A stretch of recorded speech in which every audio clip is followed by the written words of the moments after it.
So now we're there. We have the Breyer seat opening up, and people are asking, okay, so who's it going to be?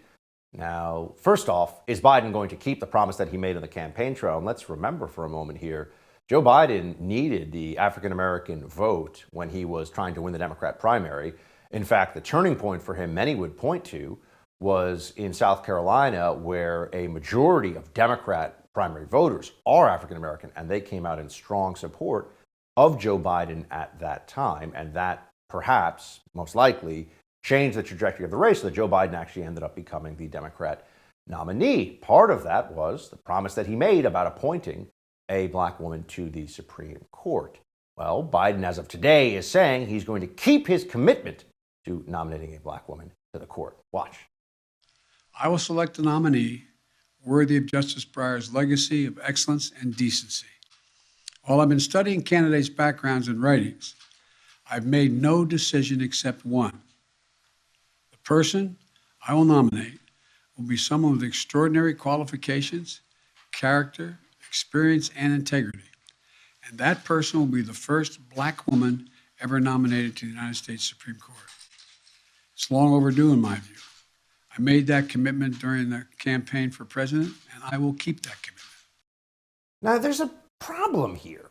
Why is the Biden regime, why is Joe Biden himself, saying that they're only going to look at black female candidates for this role? Now, he certainly could have, and many would argue perhaps based on some of the qualified nominees, should have appointed a black female jurist to the highest court in the land.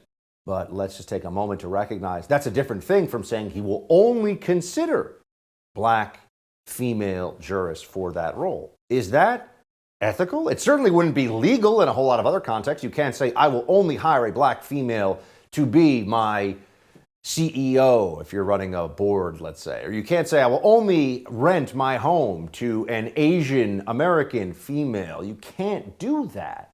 You're not allowed to do that. And in fact, even in the affirmative action regime of America today and for decades now, you can't have explicit racial quotas when talking about college admissions. You can only have a holistic approach.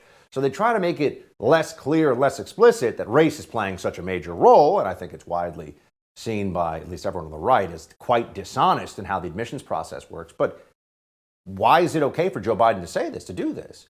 Doesn't it automatically at some level bring about questions about the qualifications of this nominee? Now that he said it will be a black female nominee, well, was this the best person for this role? Or was this the best person that fits into the categories that he establishes of the gender and race characteristics that he has chosen?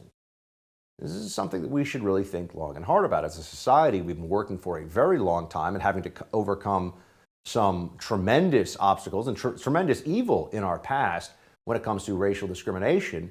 And it's rooted in a principle that all human beings are equal. We are all the same and should be treated the same in the eyes of the law.